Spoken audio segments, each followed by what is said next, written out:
I bet my life I'm a dice shaker. Electric lights on a skyscraper. It's up and down. Podcast. My name is Jordan Brown. I'm the host of the Diceshaker Podcast. With me, as always, the man behind the scenes, Tyler Hartley. Thank you, sir. Thank you, Jordan. Thank you. This is the first NFL episode of the year because we have this week, teased it last week, we have this week the best 2 words in gambling. Full slate. Full fucking slate. Full slate. We start, today's Wednesday, recording this Wednesday. If you're listening to this, probably Thursday, maybe Friday, maybe Saturday. We're going to go Thursday night, Friday night, all day Saturday, all day Sunday, Monday night. 5 straight days of games. Very similar to what we did last week, except we go all day Sunday as well. So true full slate this week. We're going to get into it. We're going to talk about the NFL. We're going to give out a few picks, and then we're gonna wrap it up quick for you guys this week. We'll have a lot more to talk about next week. So start off, Tyler, before week 1. Give the people what are your thoughts on this season? What are you interested in? What are you looking forward to watching? Do you have anything for the people on the NFL right now? See the Jets this year again, to see like Aaron Rodgers, to see if he has a season again. Sure. I'm going to be very excited for that, obviously. Yeah, Monday night game. Dude, against the Niners, too. Yeah. That's going to be really fun to watch. Very interesting point in that game. So Leonard Floyd, the guy who sacked Rodgers last year, week 1 towards Achilles, now plays for the Niners. Why is that? So the guy that last year, right, Rodgers tears his Achilles week 1, right? Oh, is the guy who did it to him? Yeah, I lost you there for a second. Now plays for the Niners, so he's going to play him again.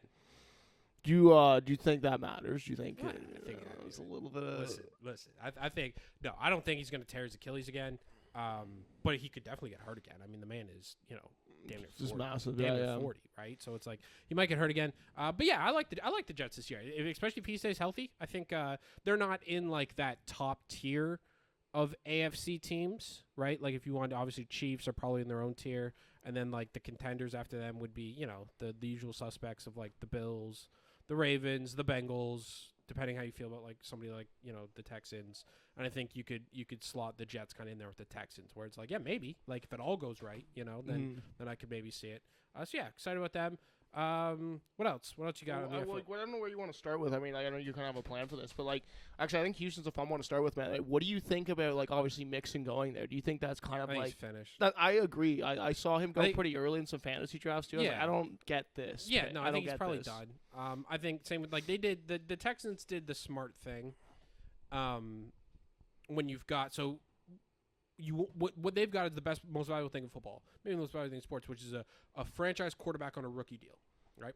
So right now, C.J. Stroud is making, he went first overall, so it's probably still like north of like $15-ish million a year. But when that contract's up, he's going to make north of like $50 million a year. So he's cheap right now. And when you've got the cheap, good quarterback, you need to fill him. You need to you can try to win right away. You need to try to win now because it's going to be your best chance before he gets expensive. And you have to start selling off other guys, right? So you do what you do what they did with Diggs, you do what they did with Mixon, where it's like, here are proven good players that are available to us that, yes, are probably not worth the money we have to pay them now, but it's okay because we've got the extra money kind of thing. Sure. Like, it's not, yeah, I get that. But he's like Mixon as a play, he's finished. Yeah, that's what I mean. In the sense of that, it's like even if you play overpaid, it's like I don't know if you're going to get much out of him anymore. I think, yeah. Well, but that's the thing they're doing, right? Is like they're like, we're going to try to squeeze the last little bit that Mixon's got. Yeah, maybe you got a year left. Sure. Right. Exactly. That's all they're asking for. That's all they want. That's all they care. Right. And same with Diggs, same with all that. It's like we just need guys we know are good. Whereas like what you don't want to do is there's not really a team doing it right now, but like when Andrew Luck was on the Colts back in the day, where they would just like be like, hey man, you're amazing, so like make these shitty guys good. Where it's like, that's not what you should be doing. What you should be doing is when you have the good, young, amazing guy that's cheap, you should be bringing in guys that at the very least, like Joe Mixon and Diggs, they're going to know where to go and what to do, right? Like they may not be able to run anymore, but they're not going to like massively fuck up. That's a great point. What I'm saying? Yep, so that's kind of where with Texas. Again, I've got them kind of in that C tier of the AFC, where it's like Chiefs A by themselves, and then you've got, I would say for me, I would go Bills, I would go Ravens, and I would go Bengals, sort of as that next tier of like teams that I think could beat the Chiefs. Do you know what's funny, dude? When you say C tier, I'm like, it seems crazy, but it's just so stacked in the AFC, stacked, right? It's because like Texans are a fucking good team though too, right? Like the NFL in general is kind of stacked. That's one thing I want to talk about. It's like, who do we know is going to be awful this year? Like, who do we truly know? We know Panthers. I Yep. think Yeah, the yeah. Raiders are probably gonna be pretty bad. Yeah, Raiders are who's they starting again? Fucking Uncle. No, yeah, Uncle Uncle fucking- Rico. Shout out my dad. Shout out I don't even- Shout out Scott Brown, the first Scott Brown. Shout out of the Diceshaker Podcast. He calls Gardner Minshew Uncle Rico, which I do like. So yeah, Gardner Minshew starting there. So yeah, they're a dumpster fire. Their players I think hate each other. They might hate the coach. So yeah, that they could be real bad.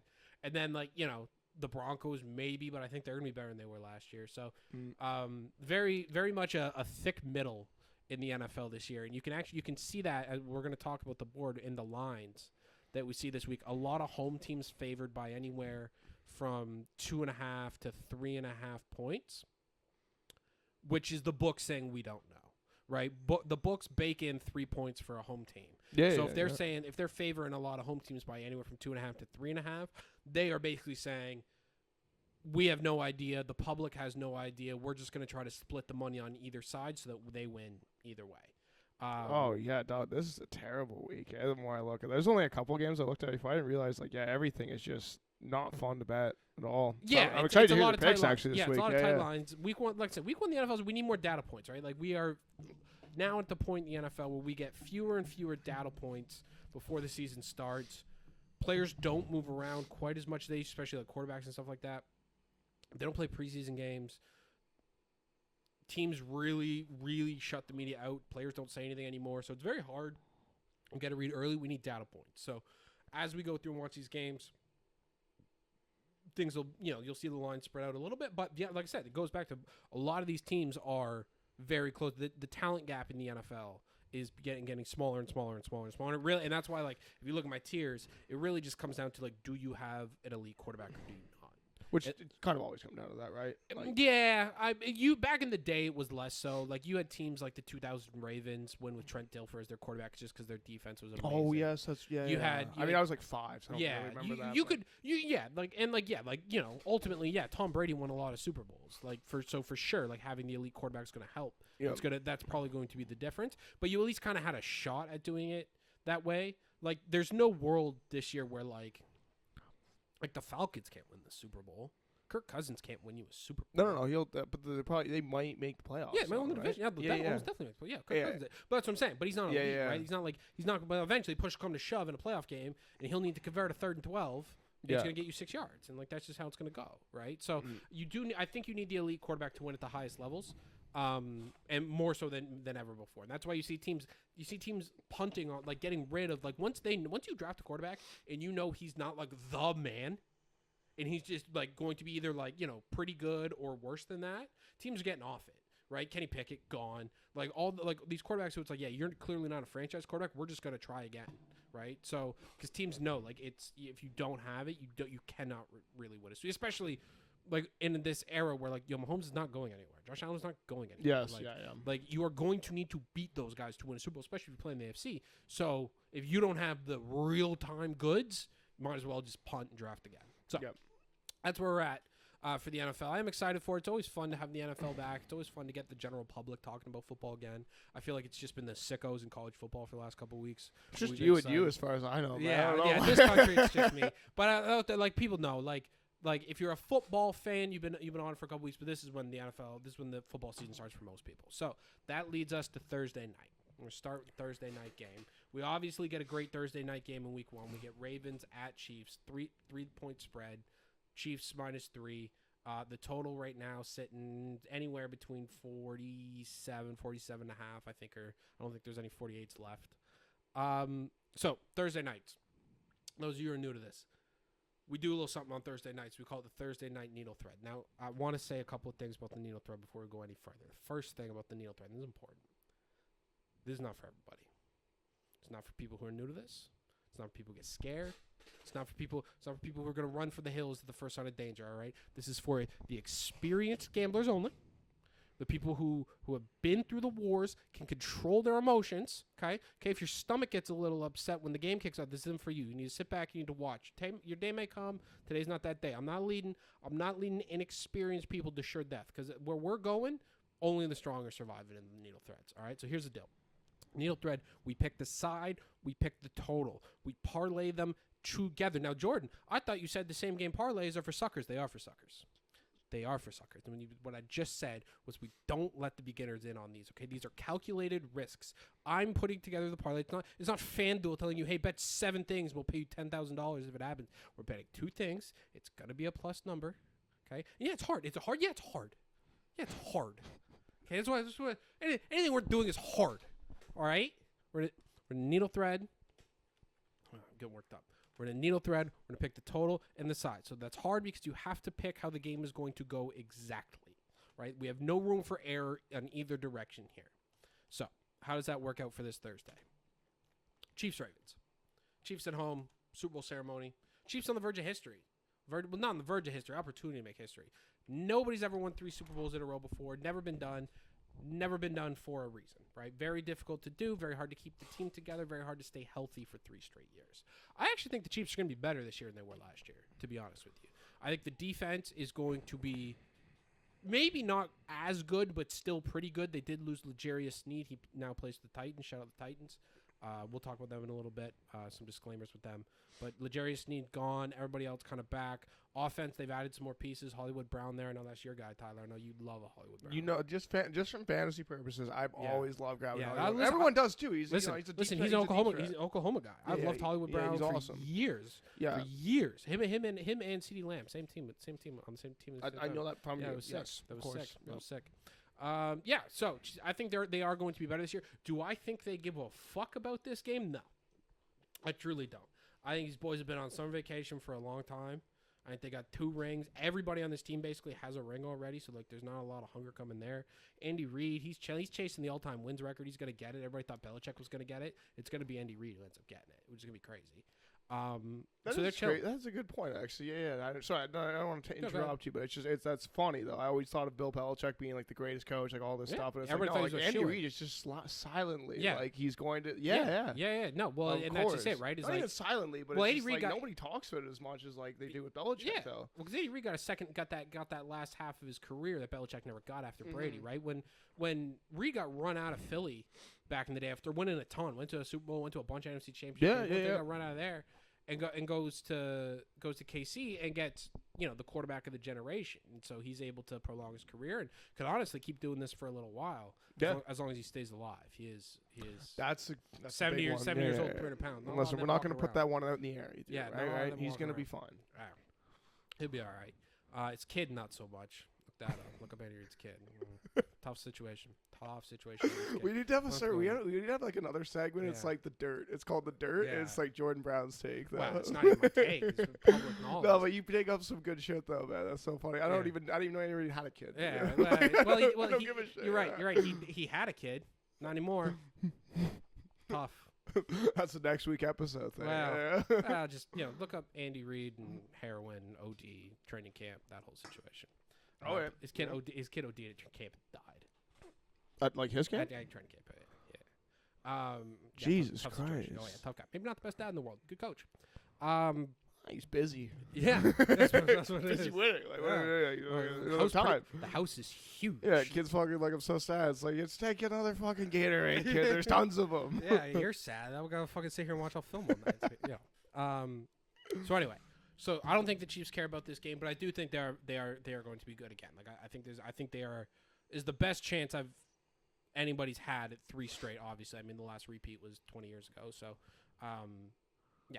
this Chiefs team is going to be very good, but I don't think they care about this game. Ravens, I think, care about this game a lot. Care about this game quite a bit, right? They are they're in that next tier of teams that are like their whole season, everything they build the roster for, everything they do is to beat the Chiefs. That's what the whole team is designed for, is beating the Chiefs. Because if you don't, then there's no fucking point in playing these games, right? It doesn't. Nobody gives it right. The Ravens can win Super Bowl, Lamar can win the division. Lamar can win MVP again. It don't mean dick unless you beat the Chiefs. They bring in Derrick Henry. Do you know that? Do you know Derrick Henry? Yeah, I did know that. That's gonna hurt me as a Titans fan. That one's gonna hurt a little bit. But that's another guy. Sorry, it's just similar to like Mixon though, right? Where I just I feel like. Do you think it's the same thing, or do you think he's still got gas left? We're talking about like Joe Mixon. And listen, I love Joe Mixon, another Oklahoma guy. All right, I stood by Joe Mixon. He punched that chick in the face his very first night on campus. I stood by him. All right, I'm on record being like I don't want him kicked out of the school. Like it is what it is. So nobody's gonna sit here and say I'm not a Joe Mixon guy. Derrick Henry is like a one of one type. You think he's got that generational LeBron athlete shit, of though, like right? like the longevity. I think like it's hard to, like people say he fell off last year. I watched all those Titans games. That was the worst offensive line in professional football. Like it was awful. It's not was not as he's gonna have a good year. He's gonna have a good year. I don't know if it's gonna be 2,000 yards like it was like in his prime, but it's gonna be good. The run game stuff they can do with him and Lamar Jackson is like I don't know if the league's necessarily ready for that. Because that's something that I don't think I've ever seen before in terms of we've got a 6'3", 250-pound running back who can move, and the best running quarterback since Mike Vick. It is a pretty crazy combo. Tough. Yeah. Now absolutely. the issue there, right? The issue for them and why I've got some reservations about the Ravens this year. A couple things, but the first thing would be their offensive line. I don't really like at all. They're talking about rotating some of these guys, rotating right tackles and maybe left guards. That's not a good. That's not. We're talking about not rotating quarterbacks. You're rotating offensive linemen. That's real bad. It means you got questions and you don't have answers. And they're going to be again. If their whole thing is we're going to run the ball. And your offensive line isn't good, that can go bad. Defensively, obviously, they still have a lot of players, a lot of pieces. They lost a lot of coaches, which is like a good sign. Obviously, it means they had good coaches last year because a lot of their guys have moved on to like coordinator jobs and stuff like that. Yeah. So they've lost a good chunk of the defensive staff. Will that matter? Probably not. They're still the pick to win the North, I think. And if you told me they made the Super Bowl, then I wouldn't call you crazy. But I don't like them as much as I like the Chiefs, even though I do think they're going to be fired up for this game. So for the spread in this game, we're laying the 3 with the Chiefs. It's the first night of the NFL season. I'm going to take Patrick Mahomes and lay 3 points. I don't know how many times we're going to get a chance to do that this year. There's going to be a lull for the Chiefs at some point this year. It could be right away. It could not be. But they're going to lose 2 or 3 in a row. People are going to be like, oh, what's going on with the Chiefs? And then they're probably still going to win the Super Bowl. So we're gonna lay it with the Chiefs there at -3. The total's at 47.5. We're actually going to take the under. These are two. I think the Chiefs' defense is probably still underrated just compared to their offense. They just kind of have that reputation of they're just going to score a million points. Their defense is legit nasty. Last year was that was the big thing that kept their defense kept them right? Alive, yeah, right? absolutely. Kept them alive. So early in the season, defenses are usually ahead of the offense, especially an offense like the Chiefs, where they kind of draw it up in the dirt all the time. Like they don't have this is just our core 10 plays, like the 49ers would be, for example, where it's we're just so good at running our shit, we can run it in our sleep. They fucking make up a new playbook every week. So it's I don't know if they're going to be fully ready to go early on. I don't think they're going to be as efficient. Some new pieces on the outside that Mahomes is a hard guy to play receiver for. Weird as that sounds. Because you don't necessarily know what he's about to do next. Yeah. Right? If you got a Kirk Cousins back there, Kirk Cousins, it's a robot. He's going to take this long on his drop. He's going to hitch one time, and the ball's going to come out at this angle in this spot every single time, whether there's a DB standing there or not. So it's very predictable for a receiver in terms of timing and stuff like that. Much less so with Mahomes. It takes some time to learn how to play with Mahomes. And then on the other side of things, the Ravens I think have a really good defense still, and I have questions about their offensive line. I think they could be in trouble there against a good defensive front with the Chiefs. And again, just I see kind of a tight prime time early season game. I think 24-17, something like that. And I'm gonna lay with the Chiefs. So that's the first needle thread of the year.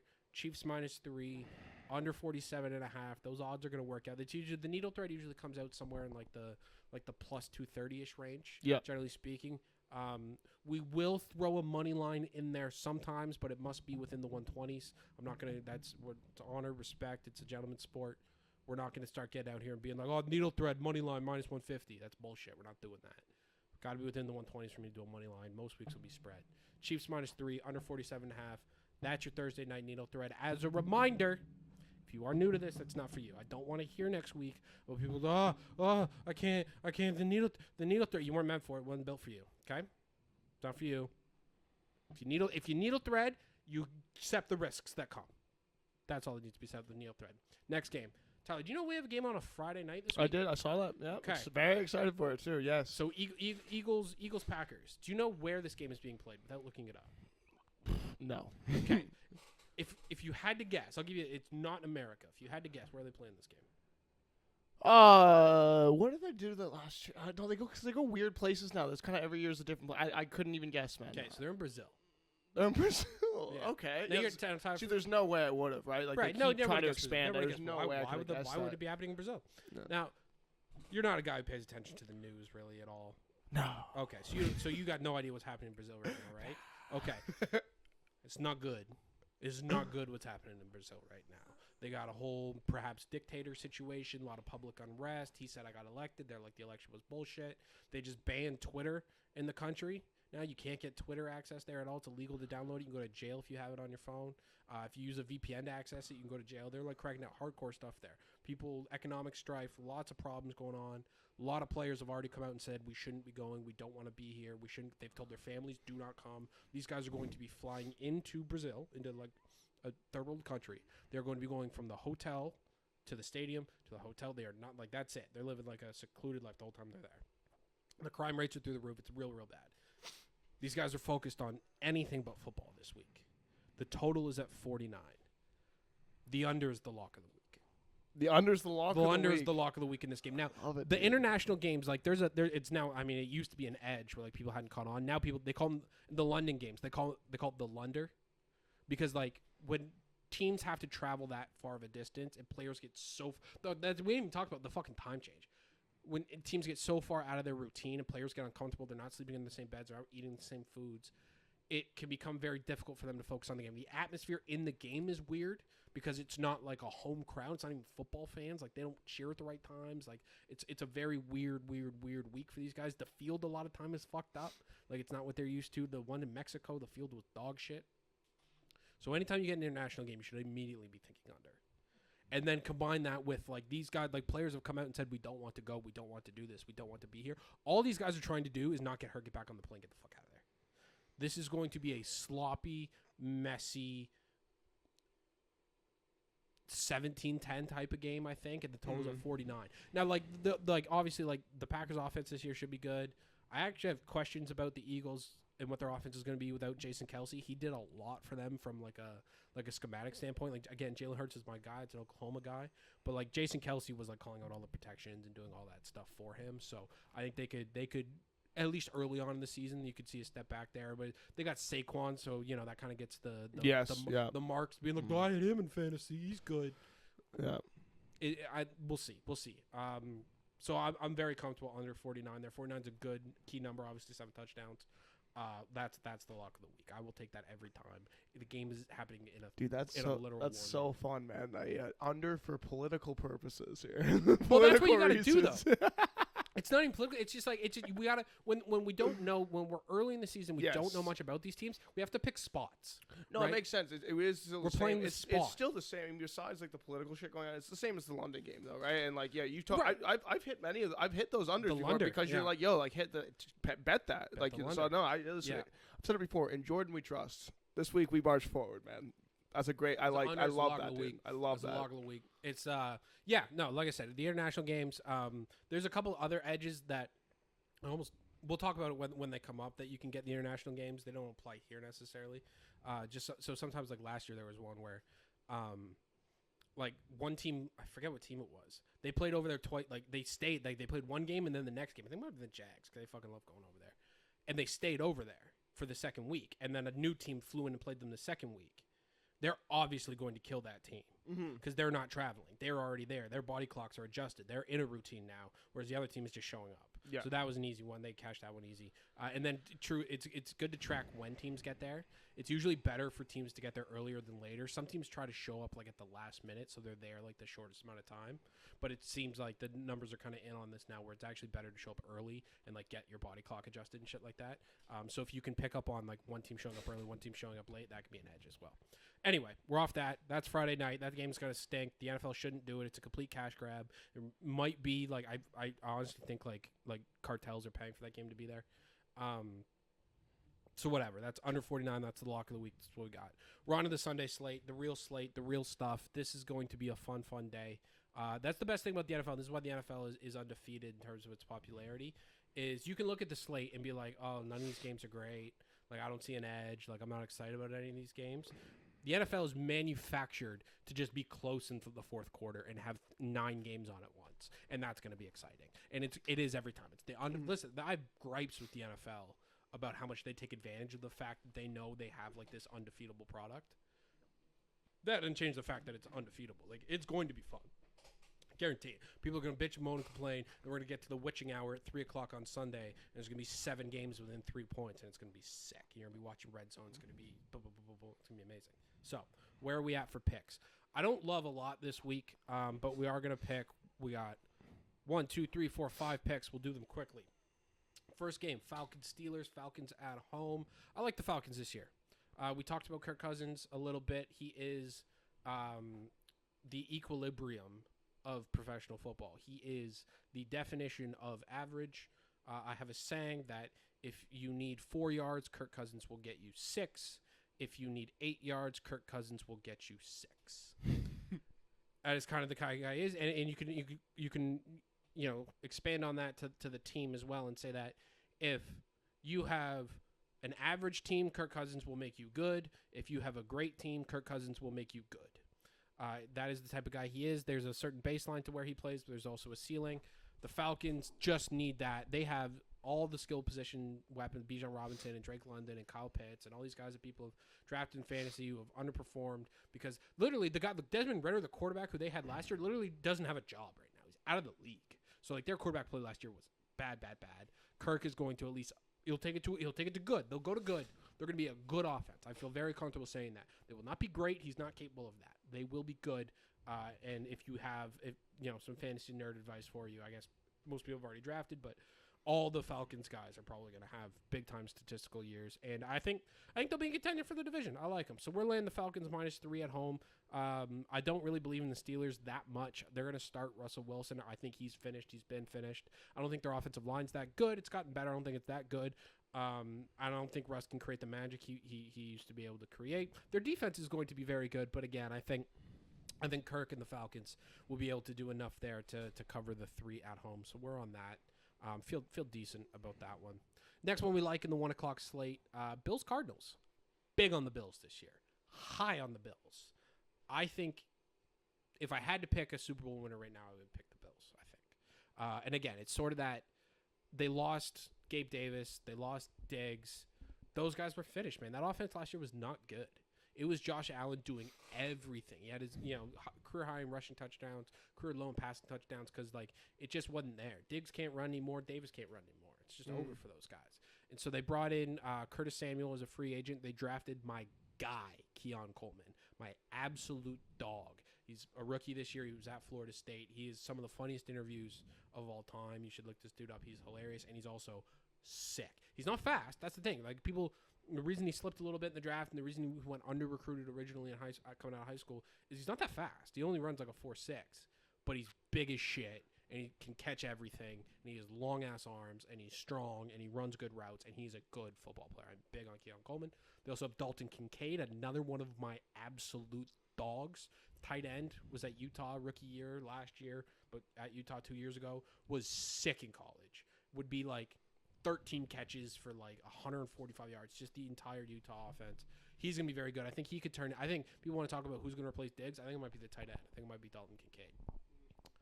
So that's a good little skill group there for Allen, who I think is, if there wasn't, it's tough because he kind of gets, he's almost the Phil Mickelson of this shit, where it's like, man, if it wasn't for that other guy, you'd be the man, huh? That's a really good analogy, actually. Yeah. Absolutely. He's Phil Mickelson, where it's like, man, you just kind of timed it wrong. Dog, he's kind of got that Phil in him too, where he tries some crazy shit. He's always glory, always all glory. You know, which is sick. I love as a fan, I want to watch that. But I mean, picks were up last year and shit too, or whatever. But he's picks are always gonna be up with him. But again, that was also too him just having I think what they've done now with the offense makes sense, where it's they're giving him. Instead of running it through this one dude, right, who Diggs, right, they just kind of ran everything through him. We're going to bring in, we got a rookie and a young tight end and a free agent receiver. They also have Khalil Shakir, who I know Shakir, he's been there for a couple years now. Him. I'm not as big, but whatever, they like him. And they're going to try to spread it around a little more, I think, so they're not as dependent on one guy. And I think maybe we'll see that'll help Allen not force as much shit. Yeah, we'll see. On the other side, the Cardinals. I am the last Kyler Murray defender on earth. It is what it is. That is my guy. I'll defend him forever. He's went to Oklahoma, gave me 2 of the best years of my life. I will go to war for Kyler Murray for the rest of my life. He was the best player in high school. He was the best player in college. And you people think he got to the NFL and just started to suck. That's what you guys think happened. Where it's like, oh, there's a generational talent. He's the best quarterback in the history of Texas high school football. And then he got drafted by the A's. He was going to go play baseball and then just happened to win the fucking Heisman and was like, all right, I guess I'll play football. He's a generational talent. All right, he's been held back by Cliff Kingsbury, fraud, one of the biggest frauds in professional football history is Cliff Kingsbury. This man does not call, but he's out there asking Madden on every fucking play. Did him dirty. We now have John Gannon. I don't love Gannon that much as a coach. I think he's a weird guy, but I think that offense took strides last year. And I think they've got and that's the other thing too is Marvin Harrison. You know who Marvin Harrison Jr. is, right? Yeah, People have heard of this guy by now. The goods. Yes. Yeah. The real thing. Yeah. He's the type of receiver that is really like the highest value type receiver where it's called a true X receiver. So it's the type of guy where you don't have to do anything to get him open in terms of like a guy like Diggs, right? Or like I would say Diggs is a good example of this. We gotta get a motion going, and then we're gonna to create the angle for him. Or a guy like Tyreek Hill, where it's like we have to put him in a position. We have to do some things here with the offense through motions or through other little tricky things to create a matchup where he can then use his skill, his extreme speed, and take advantage there. You don't have to do shit with Marvin Harrison Jr. to get him open. He's in the DeAndre Hopkins, obviously an ex-Cardinal, the Calvin Johnson mold, the AJ Green mold, like these types of guys who it's like, every single day of his life, he wakes up and he's 6'4" and a sick athlete. Yeah. So he's going to be open. There's nothing you can do. He runs amazing routes. He has great hands. He has long arms. His dad is a Hall of Fame receiver. This man's been brought up since birth to do this. There's nothing you can do to stop him. There's nothing anybody can do to stop him. He is a literal cheat code, and there's only a few of those guys in the NFL. So I think that offense is going to score points, which is why we are on over 48.5. I like both offenses. I think, and in true, like with the nature of the quarterbacks too, like they're both going to try some shit. You know what I'm saying? So we get short fields through turnovers. We get defensive touchdowns. We can get, all kinds of crazy nonsense. So I'm 48.5, obviously the big number in the NFL. One of these games has to go over. I like this one. It's a good value. 7 touchdowns we hit. 48.5, that's the over Bills Cardinals. Next one, Chargers. I'm going to take them -3 strictly off Jim Harbaugh. One of the true weirdest guys of all time, but all he does is win. I just don't believe that Harbaugh is going to lose to the Raiders in his first game. I know the people are down on the Chargers this year. They lost Keenan Allen. They lost Austin Eckler. Again, kind of guys that fit the bill of like, I think they might be done. I think Herbert is the goods. I think he's been held back by coaching a little bit. Harbaugh will at the very least get his guys playing hard. Like that's at the minimum, he wins everywhere he's ever been. These guys believe in him. Everybody buys into him. I can't imagine a world where Gardner Minshew comes in and at home beats, and it'll be a lot of like it's in LA. There'll be a lot of Raiders fans there. I understand that. Goes in and beats Jim Harbaugh in his first game back. I'm just not ready to accept that that's what's going to happen. So Chargers -3, they'll probably win by fucking 1. Afternoon slate. Only one game. Well, I guess the Chargers are in the afternoon slate too, so 2 picks. Browns, Cowboys. I don't know what the fuck's going on with either of these teams. I don't think anybody does. Really, really 2 weird teams. The Browns obviously did the Deshaun Watson thing, paid him a ridiculous amount of money a couple years ago. He's barely played football since. Nobody knows if he wants to be there. Nobody knows if they want him there. They just restructured the contract, actually, I think, lately to like free up like more cap space in the next couple of years. So obviously they're committed to him, but just weird vibes around that team in general. Their defense is gonna be good. We know that, but like what are they offensively? And then the boys, they just did the CeeDee Lamb contract, so he's back in the fold. Technically, we don't know if he's gonna play. He's on the exempt list still right now. I would imagine he's going to play in this game. Dak needs a contract. I feel like Dak always needs a contract. I feel like it's like the 3rd time we've done this. He's going back and forth with Jerry Jones in the media. He says, I stopped listening to what Jerry Jones said a long time ago, all that kind of shit.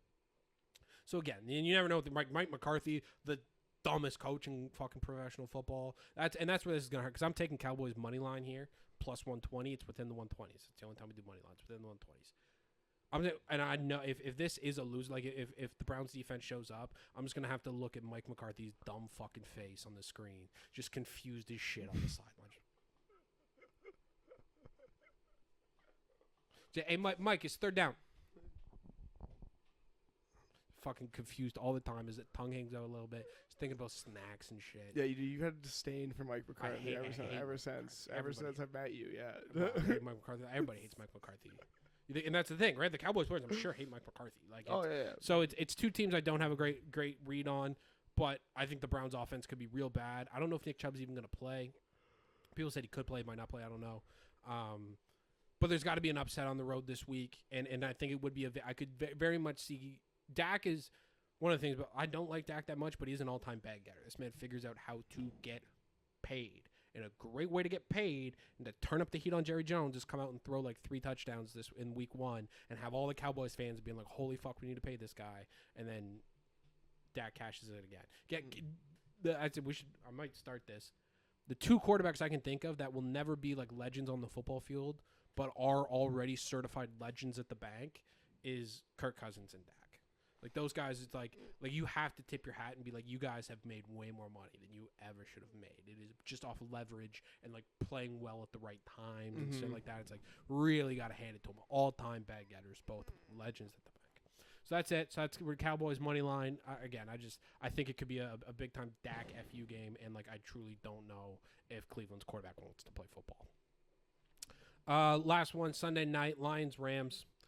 Stafford going back to Detroit. Obviously, he's done it before, so it's not going to be as big of a deal this time. I think the Rams might suck this year. That's a take I have. I think the Rams might stink. They might stink real bad. I think McVay might know that. I think McVay might be doing media this time next year. I think that could be possible. Obviously, Stafford's back. Puka Nacua, he's been dealing with some injuries through training camp. I never trust those little guys. Right, we're talking about those big time X6'4" Marvin Harris type receivers.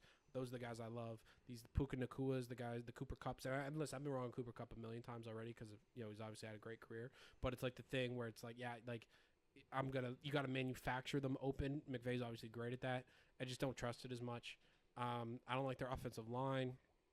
I don't like anybody on their defense really. Like, Jalen Ramsey's getting up there in age. Obviously, Aaron Donald is gone. I don't even know if people know that. Like, he retired. He didn't play anymore. So I think they could take a significant step back there. The Lions, I think, they are who they are.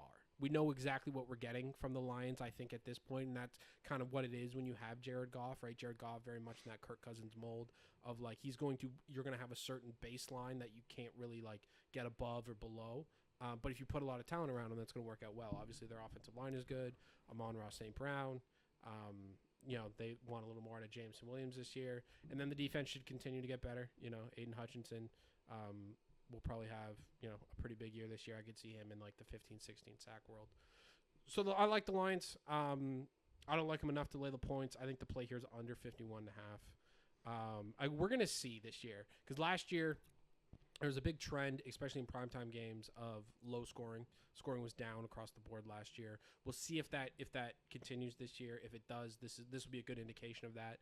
If we get this game, if this is 24-17, then that's probably a good indication that these teams are going to continue to get more and more conservative, run the ball more. I could see the Lions really trying to run the ball a lot this year because their whole shit does. If they can't run the ball, their passing game doesn't work. You have to give Goff the play action looks, otherwise it's not going to work. So I could see that a lot. And 51.5 is just a ton of points in a primetime nighttime game where we would need 30-21 still doesn't cash. Yeah. So that's just too big of a number, I think, there. So that's it. That's what we got, man. Those are the NFL picks. We'll do the full card again. We'll release the full the full college card will come out Friday. The full NFL card will come out probably Sunday morning. Follow the Diceshaker on Instagram, TikTok. I'll probably be doing a live show Sunday morning with my guy Jam Easy. I don't know if he goes by that anymore. I think it's James Cummins now. I think it's James Cummins now. Yeah. Okay, sorry, James. James. And then Benny Betts as well, my guy. So you can check that out on Instagram. We'll give you some picks there. But the full card's out, so that's it, man. We got the needle thread, we got the lock, and then we got a decent amount of plays. So I love the board, as I do most weeks, and it's full slate, man. There's nothing better than this. So sit back, enjoy it, and strap in, because now once we kick off tomorrow night, it's nonstop till January. This is just it. This is what we do. We're in the wars, day in, day out. Not everyone's gonna make it. You gotta be smart. You gotta learn how to survive out there, and that's what we're trying to do. Trying to help you guys survive a little bit. So that's it. That's week 1 of the NFL. That's the Diceshaker Podcast. Thank you. Electric lights on a skyscraper. It's up and down for